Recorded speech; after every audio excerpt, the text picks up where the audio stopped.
Hello hello hello. Good evening to all student. Vijaya nursing classes में आपका हार्दिक स्वागत है। आज का पेपर आपका कैसा गया है प्लीज कमेंट में जरूर बताइएगा बच्चों। नॉर्थ सेट 7 का जो आज का पेपर था उसका मैं सॉल्यूशन लेके आया हूँ। तो all student, how is your paper? आपका पेपर कैसा रहा कमेंट में जरूर बताइएगा।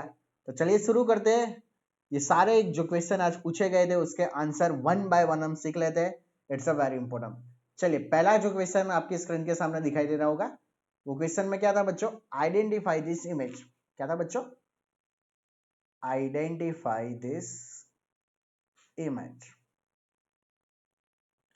चलिए बच्चों, इस इमेज को आइडेंटिफाई कीजिए और उसका सही आंसर आपको पता होना चाहिए। What is this? ये क्या दिख रहा है आपको? पहले तो ये गौर कीजिए, ये देखिए बच्चों, एक ही हैंड है। तो हमेशा याद रखिए बच्चों, ऑलवेज रिमेंबर दैट जो लियोपेड्स मैन्यूअर होता है बच्चों, कौन सा बच्चों? जो लियोपोल्स मैन्यूअर होता है उसमें जो वन हैंड से जो एग्जामिनेशन किया जाता है वो ओनली वही एक ही होता है। और कौन सा होता है बच्चों? Third Leopold manoeuvre. तो सही आंसर कौन सा आएगा बच्चों? थर्ड लियोपेड्स मैन्यूअर ये इमेज है। तो आई थिंक ये क्वेश्चन पूछा गया था बच्चों, आइडेंटिफाई दिस इमेज। तो उसका सही आंसर ये आएगा। कौन सा आएगा बच्चों? लियोपेड्स मैन्यूअर। लेकिन कौन सा? थर्ड। चलिए, सेकंड वन इज ना आइडेंटिफाई दिस इंस्ट्रूमेंट। अब इस इंस्ट्रूमेंट का नाम बता दीजिए। ये इंस्ट्रूमेंट का नाम क्या है बच्चों? आई थिंक यही था ना बच्चों, यही। अगर नहीं था तो कमेंट में जरूर बोलिएगा सर ये नहीं था, तो ये मैं चेंज कर देता हूँ। बाय द वे, मुझे जहां तक पता है तो यही पता चला कि यही है। तो इसका नाम क्या रहेगा बच्चों? Clamp forcep. कौन से आएगा बच्चों? Clamp forcep. Which one is the student? Clamp forcep. चलिए स्टूडेंट, नेक्स्ट अगला क्वेश्चन देख लें। अब इसमें से एक क्वेश्चन पूछा गया था टाइप्स ऑफ फीवर में से बच्चों। ये चारों में से एक था। कौन सा था बच्चों? ये था रिमेटेंट। कौन सा आएगा बच्चों? Remittent fever. Which one is the student? Remittent fever. तो ऐसी इमेज थी स्टूडेंट, उसमें पूछा गया था कि आइडेंटिफाई दिस इमेज, यानी कि उसमें से कौन सा टाइप्स का फीवर है। तो कौन सा आएगा बच्चों? Remittent fever. Which one is the correct answer? Remittent fever is the correct answer students. चलिए नेक्स्ट, आइडेंटिफाई दिस इमेज। इस इमेज में क्या था? This is the correct answer. कौन सा आएगा? It's a very important. Modelling. क्या बोला जाता है स्टूडेंट उसको? मॉडलिंग। ओके, ये सारी चीज आपको पता होनी चाहिए। एग्जाम में ये आ गई है आज के एग्जाम में। एक मिनट, थोड़ा आवाज स्लो आ रहा है। ओके, चलिए नेक्स्ट। वन बाय वन जो मैंने इमेज बेस्ड जितने भी क्वेश्चन मुझे पता था वो सारे मैंने सॉल्व करवा दिए। चलिए, एक में से एक क्वेश्चन था student, three way Foley catheter था। उसमें 3 ड्यूमन थे स्टूडेंट। कितने थे? 3 ड्यूमन थे। उसका सही आंसर क्या था student? Three way Foley catheter. जो इमेज मैंने डालना भूल गया हूं तो वो आप करेक्शन कर लीजिए। चलिए, पहला question, neonatal hypotension condition. Neonatal की जो हाइपोटेंशन की कंडीशन है उसमें कितना होना चाहिए? हाइपोटेंशन का मीनिंग क्या? ब्लड प्रेशर कम हो जाना। तो कितने से कम हो जाता है उसके नियोनेट हाइपोटेंशन बोलेंगे? 40। 40 करेक्ट आंसर। ईसीजी में इमेज बेस्ड क्वेश्चन था, उसमें एक ईसीजी का क्वेश्चन था। उसमें क्या था student? Arterial fibrillation with the P wave absent. इसमें याद रखना पी वेव एब्सेंट था student. Next, fetal head station at the -1। अब ये याद रखिए, एग्जाम्पल के रूप पे ये देख लेता हूं मैं। इस्चल स्पाइन याद रखिए। ये क्या है? इस्चल स्पाइन याद रखिए। अगर अबोव है, अबोव का मीनिंग क्या है आपको पता चल गया ना? अबोव तो वो क्या आएगा? -1 -2 -3। बिलो है तो +1 +2 +3। तो इस्चल स्पाइन के जो अबव और बिलो ये दोनों चीज आपको याद रखनी पड़ेगी। तो फिटल हेड स्टेशन अगर -1 पे है तो उसे क्या बोला जाएगा? अबव द इस्चल स्पाइन, यानी कि इस्चल स्पाइन से ऊपर। विटामिन के और द आयन इंजेक्शन। विटामिन के का इंजेक्शन या फिर आयन का इंजेक्शन विथ साइज निडल। उसमें कौन से साइज की निडल को हम यूज करते हैं? तो कौन से साइज की आएगी स्टूडेंट? 26 नंबर के गोज की आएगी। कौन सी आएगी? 26 नंबर गोज आएगी। ईसीजी में V1 कौन सा आएगा? V1 lead place on the जो भी ईसीजी में हम जो V1 करते हैं वो आप कहां पर हम प्लेस करते हैं स्टूडेंट? तो याद रखिए right fourth intercostal space near the sternum. It's very important. Question में क्या पूछा गया है वो आपको बताना चाहिए। क्या है? विटामिन के और second one is the iron का जो इंजेक्शन है उसमें साइज कौन सी आएगी? तो याद रखिए किसके किसकी आएगी needle size 26। ECG V1 lead कहां पर प्लेस करोगे? Right fourth intercostal space near the कहां पर आएगा? स्टर्नम। चलिए next, sign of the autonomic dysreflexia. Which are the sign of the autonomic dysreflexia? तो उसका मीनिंग क्या रहेगा? स्पाइनल कॉर्ड की जो कॉम्प्लिकेशन नर्व इंजरी है वो, और इसका साइन मैन कौन सा रहेगा? हाइपरटेंशन रहेगा with the bradycardia. It's very important. क्या आएगा? हाइपरटेंशन प्लस क्या आएगा? ब्रेडिकार्डिया। Hypertension plus bradycardia. चलिए नेक्स्ट अगला, use of the carboprost drug. कौन सी ड्रग पूछी गई है? Use of the carboprost drug. It is the use for the mainly use for the PPH treatment. PPH का मीनिंग आप सबको बताया गया होगा, पोस्टपार्टम हैमरेज। क्या आएगा? Postpartum haemorrhage. ओके चलिए, tell me the full form of the heart. HAART का फुल फॉर्म बता दीजिए। Highly activate anti retroviral therapy. क्या आएगा? Highly activate anti retroviral therapy. चलिए जीपीएस यानी कि ये जीके का क्वेश्चन है, फिर मैंने ऐड कर दिया है। क्या पूछा गया है? जीपीएस का फुल फॉर्म बता दीजिए। तो जीपीएस का फुल फॉर्म क्या रहेगा?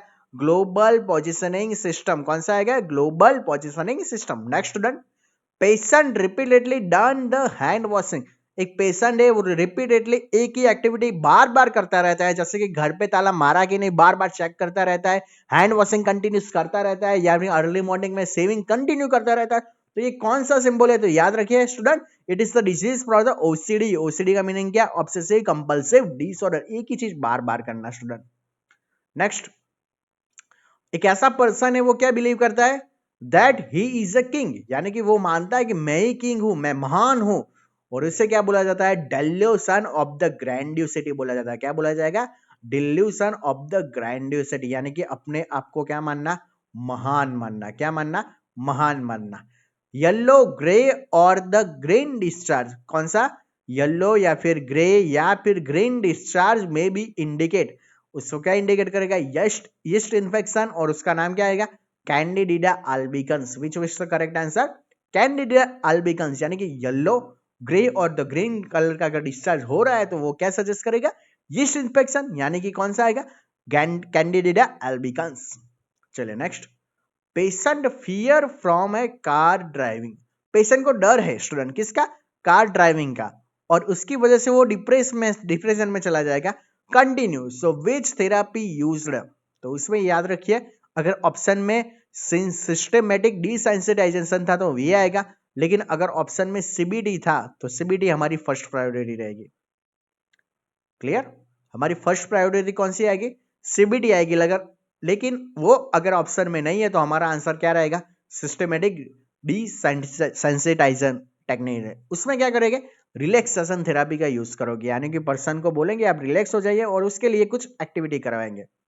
विच statement are the true regarding the breast milk best benefit? Breast milk की बेनिफिट्स पूछा है, लेकिन इसमें से एक ही को सच माना है, बाकी सब कौन से थे बच्चों? रॉन्ग थे, यानी कि स्टूडेंट रॉन्ग थे। तो सही आंसर कौन सा आएगा? लो कैसिन प्रोटीन। कौन सा आएगा? लो कैसिन प्रोटीन। जो भी मिल्क रहता है ब्रेस्ट मिल्क में, किसका लेवल कम रहेगा, यानी कि उसकी मात्रा कम रहेगी, तो याद रखिए लो कैसिन प्रोटीन। +3 इंडिकेट करता है which position into the pelvis. तो अभी मैंने पढ़ाया था इस्चियल स्पाइनस में अबव आएगा माइनस और बिलो कौन सा आएगा? +1 +2। तो इसमें क्या आएगा? बिलो द इस्चियल स्पाइन, क्योंकि प्लस का आंसर है तो इसी के लिए उसका आंसर क्या आ जाएगा? प्लस। 6 वीक में जो हम नियोनेटल की वैक्सीनेशन देते हैं वो कौन सी देंगे? ओपीवी तो देंगे ही, उसका पहला डोज, पेंटावेलेंट का भी पहला डोज, रोटा वायरस भी आ सकता है, और पीसीवी। तो इसमें से जो भी ऑप्शन था आप करेक्ट कर सकते हो। 6 वीक में जो नियोनेटल को वैक्सीनेशन दे रहे हैं वो कौन सी आएगी? ओपीवी, पेंटावेलेंट, रोटा एंड द पीसीवी। अब चलिए, लाइव वैक्सीन का मैंने तो बहुत एग्जाम्पल में, यानी कि मैंने लेक्चर में बहुत पढ़ाया है। मैं एक बार फिर से फॉर्मूला बता देता हूँ। बॉय लव्स द क्राइम, ये मेरा क्या था, फॉर्मूला था। इससे आप इजीली याद रख सकते हो, BCG, OPV, yellow fever, chicken pox, rubella, rota virus, influenza, measles, mumps, epidemic, typhoid. तो उसमें से जो भी ऑप्शन था उसको आप करेक्ट कर सकते हो। प्रेग्नेंट एक वुमन है जिसमें क्या होता है, अम्बेलिकल कोड कंप्रेशन हो चुकी है। क्या हो चुका है, अम्बेलिकल कोड कंप्रेशन हो गई चुकी है। तो वो क्या इंडिकेट करता है, अगर प्रेग्नेंट वुमन में अम्बेलिकल कोड का कंप्रेशन हुआ है तो उसे क्या बोला जाता है, तो याद रखिए वेरिएबल डीसेलरेशन। क्या होगा, वेरिएबल डीसेलरेशन। डीसेलरेशन का मीनिंग क्या रहेगा, fetal heart rate always decrease, और वेरिएबल का मीनिंग क्या रहेगा, कभी अप कभी डाउन, यानी कि कोई फिक्स होगा ही नहीं। चलिए नेक्स्ट, कॉन्ट्रा इंडिकेशन पूछा गया है। क्या पूछा गया है, कॉन्ट्रा इंडिकेशन, यानी कौन सी कंडीशन में हम नेजल कैन्युला को हम यूज नहीं करेंगे। और पहले तो ये चीज आपको पता होनी चाहिए, नेजल कैन्युला का मीनिंग क्या बच्चों, नेजल कैन्युला यानी कि क्या होगा, नोज में हम क्या करेंगे, कैन्युला को इंसर्ट करेंगे। तो ऐसी कौन सी कंडीशन है जब जहां पर हम नेजल कैन्युला को इंसर्ट नहीं कर पाएंगे, तो याद रखिए fracture of the base skull, यानी कि fracture of the base skull हुआ है तो हम कभी वो नहीं कर सकते। नॉन स्टेरॉइडल और द नॉन हार्मोनल कॉन्ट्रासेप्टिव, या फिर क्या बोला जाएगा, सेंट्रोमैन, उसका नाम क्या है, तो याद रखिए उसका नाम क्या रहेगा, सहेली एयर, उसको क्या बोला जाता है, चाय, जो कब लॉन्च की गई थी, 2018 में, यानी कि 2018 में उसे लॉन्च किया गया था। कैल्शियम हमारी बॉडी में, it is the regulated by, calcium हमारी बॉडी में कौन रेगुलेट करता है, यानी कि कौन सा हार्मोन इन ब्लड में करता है, तो पीटीएच, यानी कि पैराथायरॉयड हार्मोन। अगर पीएच कितनी है 7.25, यानी कि एसिडिक हो गई। कार्बन डाइऑक्साइड कितना है बच्चों, 50 है, यानी कि वो भी एसिडिक हो गया। HCO2 क्या है, सॉरी HCO3 30 है, यानी कि थोड़ा सा ज्यादा बोल सकते हैं। तो which type of the acid base imbalance, तो इजीली आंसर रेस्पिरेटरी एसिडोसिस। क्या आएगा, respiratory acidosis. Next, when the increased level of the CO2 into the ABG sample collection, याद रखिए एबीजी सैंपल कलेक्शन का एक या दो क्वेश्चन तो हर एग्जाम में होता ही है। इसमें क्या पूछा है, CO2 का लेवल कब बर्थडे को देखने को मिलता है जब एबीजी सैंपल हम ले रहे हो, तो याद रखिए delay into the transport to the laboratory.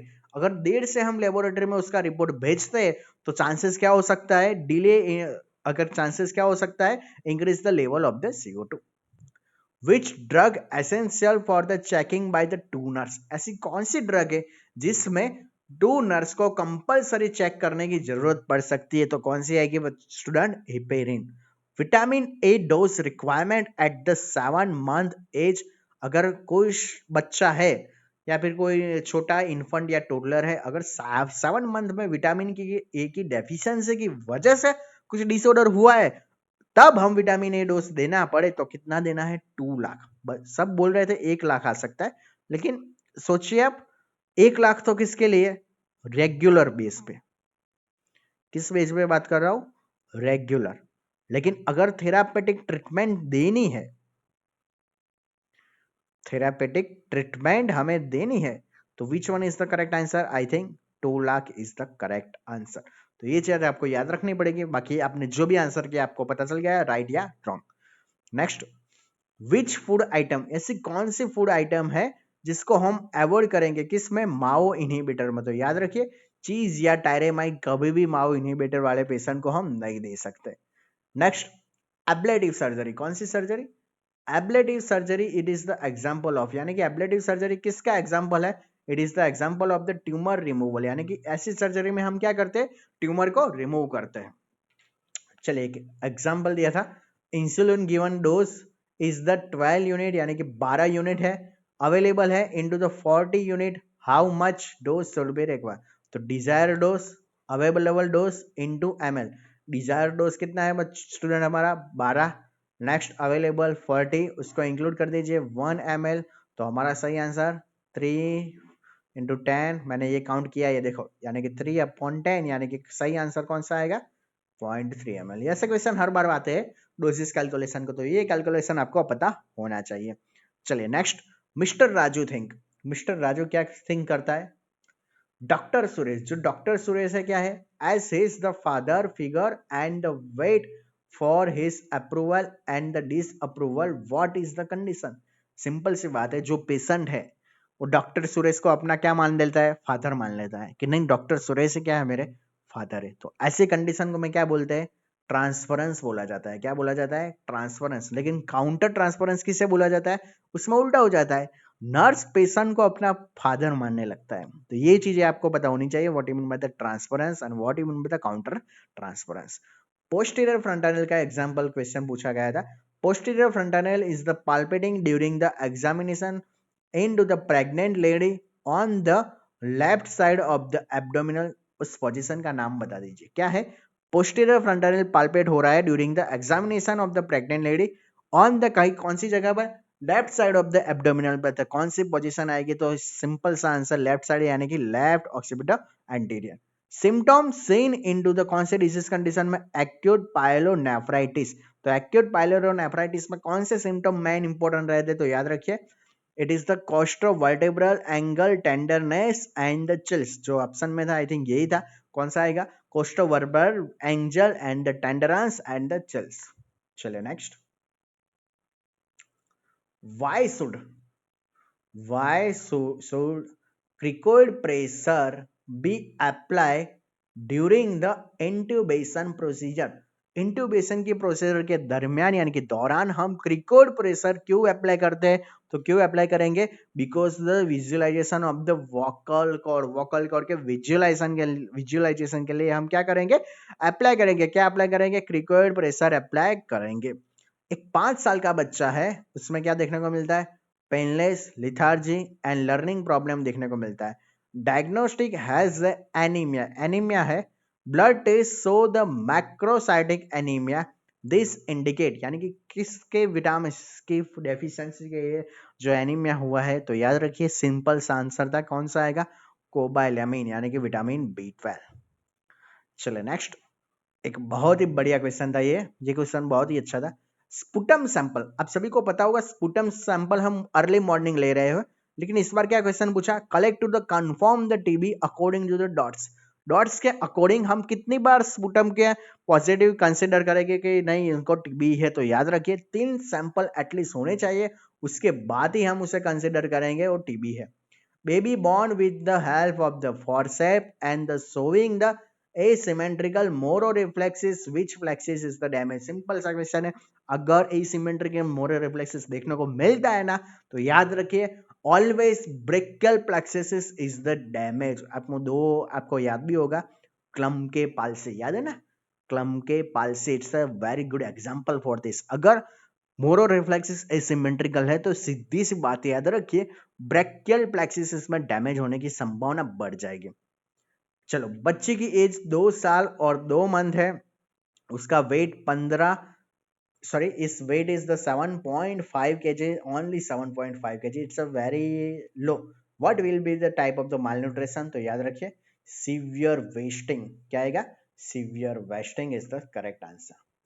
Vande Mataram, okay sorry,